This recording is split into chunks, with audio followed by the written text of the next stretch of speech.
Bismillahirrahmanirrahim. Assalamualaikum warahmatullahi wabarakatuh. Selamat datang di MA Nurul Huda Channel. Saudara-saudaraku yang dirahmati oleh Allah Subhanahu wa Ta'ala, dimanapun kalian berada, semoga selalu dalam lindungannya dan diberikan yang terbaik oleh Allah Subhanahu wa Ta'ala. Oke, jadi pada video kali ini MA Nurul Huda Channel buat video bersama para calon hafidhahnya Pondok Pesantren Nurul Huda. Oke, langsung aja kita akan melihat bagaimana keseruan. Langsung aja yang jelek.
Oke, bismillah. Assalamualaikum. Waalaikumsalam. Dengan Mbak siapa ya ini? Dengan Mbak Lili. Oh, Mbak Lili. Iya. Ruang asal mana gitu loh? Saya berasal dari Sumatera Selatan, tapi lebih tepatnya saya tinggal di Jambi, Sungai Bahar Unit 2. Untuk di pondok ini udah lama tuh Mbak? Saya mondok di Nurul Huda itu dari tahun 2012 hingga sekarang ya. Udah lama ya Mbak ya? Nah jenengan itu tujuannya apa Mbak mondok di Nurul Huda ini? Ya tujuannya ya supaya saya tuh lebih mengetahui ilmu agama dan lebih berhati-hati lagi dalam berbicara, bergaul. Kalau kita sudah memasuki pondok pesantren, pasti kan kita belajar banyak hal ya, belajar banyak hal seperti di kitab ataupun di Al-Quran. Itu kan kita setelah keluar dari pondok pesantren nanti, kita kan akan lebih berhati-hati dalam bergaul, dalam berbicara, bahkan dalam kita bersosialisasi dengan orang-orang gitu.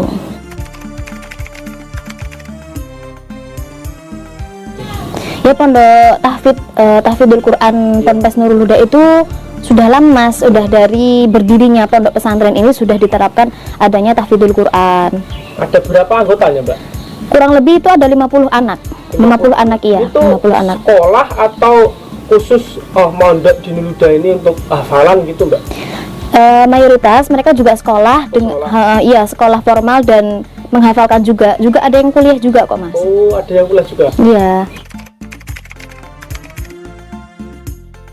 Usia paling muda itu sekitar kelas 6 MI ya, sekitar kelas 6 MI? Iya, kelas 6 MI sudah mengikuti tahap hafalan Quran. Hafalan kalau menghafal dalam pondok pesantren Huda menurut jadwalnya itu kita menghafalkannya itu mulai ba'da subuh. Ya, ba'da subuh. Ya. Selesainya itu sekitar jam 6. Jam 6 itu kalau pagi ya Mas. Itu kan kita menghafalnya satu hari 2 kali, yaitu ba'da subuh sampai jam 6. Lalu yang kedua itu sore habis asar sampai pukul 5 sore yaitu. Nanti kalau habis maghrib kita itu ada acara semak-semakan atau deresan di mana kita itu untuk mengulangi hafalan kita agar supaya hafalan kita itu tidak terlupa gitu. Nanti kalau habis isya kita juga ada acara mengaji juga yaitu namanya takror. Ya takror. Iya, takror. Takror itu juga seperti deresan atau semak-semakan juga gitu. Tapi lebih kita lebih dicatat. Tadi dicatat kalau yang habis isya takror itu kita mengajinya sampai mana, terus juz berapa itu kita dicatat. Berbeda dengan habis maghrib. Kalau habis maghrib itu kita hanya kadang ada yang membuat setoran, ada juga yang disemak, ada juga yang ya lebih fleksibel, lebih santai kalau habis maghrib. Tapi kalau habis isya yaitu takror tadi itu lebih ketatnya itu kita dicatat, juga di absen juga gitu. Kita setorannya gimana tuh Mbak biasanya? Setorannya itu kalau di dalam pondok pesantren Nurul Huda itu minimal itu satu halaman Quran gitu, satu halaman Quran. Tidak memaksa sih, kalau dia sanggup untuk 2 ataupun 3 halaman silakan, nggak apa-apa, nggak masalah. Nah minimal itu hanya 1 halaman saja. Misalkan ada santriwati ya yang sudah hafal 1 lembar, lah itu disetorkan ke mbak-mbaknya atau setorkan langsung ke Bungai atau gimana Mbak? Kalau masih dalam fase undaan atau tambahan, ziyadah itu tambahan itu tadi, kita itu lebih ke ibu, ke Bunyai. Kapan dimana kita setoran yang menyemak itu mbak-mbaknya, itu di saat hafalan yang sudah dihafal atau nama lainnya itu deresan. Iya, deresan itu hafalan yang sudah dihafal, berbeda dengan hafalan yang nambah atau tambahan. Kalau tambahan itu kita disetorkan kepada ibu gitu. Kalau target itu tergantung pribadi masing-masing ya Mas ya. Kalau target iya individu, tapi kalau di dalam pondok pesantren itu kita memiliki metodenya ada 2 metode. Yang pertama itu kita ada metode nyeprapat. Nyeprapat itu tadi dimana kita ketika kita sudah mendapatkan 5 halaman, kan kita tadi wajibnya setoran itu 1 halaman ya Mas ya. Kalau kita sudah sampai 5 halaman itu tadi kita harus menggabungkannya menjadi 1. Jadi kita nanti setorannya yaitu deresan itu dari halaman 1 sampai ke halaman 5 itu namanya metodenya nyeprapat. Metode yang kedua nanti kita ada metode kelipatan 10, yang mana kelipatan 10 itu ketika kita sudah menghafalkan, sudah mendapat 10 juz, itu kita nanti dapat perintah dari Bu Nyai untuk berhenti, tidak tambahan lagi, tidak undaan atau tidak menambah setoran lagi. Kenapa? Karena nanti kita disuruh berhenti itu untuk melancarkan dari juz 1 hingga juz 10 itu tadi. Nah, setelah sang anak itu sudah siap untuk disemak dari juz 1 hingga juz 10, nanti dia akan mendapatkan 2 tahap tes, yaitu yang pertama dites oleh Bu Nyai terlebih dahulu, yaitu dengan tes-tesan sambung ayat. Kita juga nggak tahu nanti juz berapa yang akan dites, tapi nanti kita akan sambung ayat. Nah, yang kedua, kalau setelah Bu Nyai telah menyatakan sudah lolos, nanti dia akan disemak oleh mbak-mbaknya, yaitu dari juz 1 sampai juz 10 gitu. Iya. Kalau mungkin ada ya Mbak ya, mungkin ada yang pengen hafalan Al-Quran ya Mbak ya. Nah, itu metode yang digunakan pondok pesantren muda untuk menghafalkan Al-Quran itu bagaimana Mbak? Cara yang mudah, apa praktis atau gampang itu Mbak?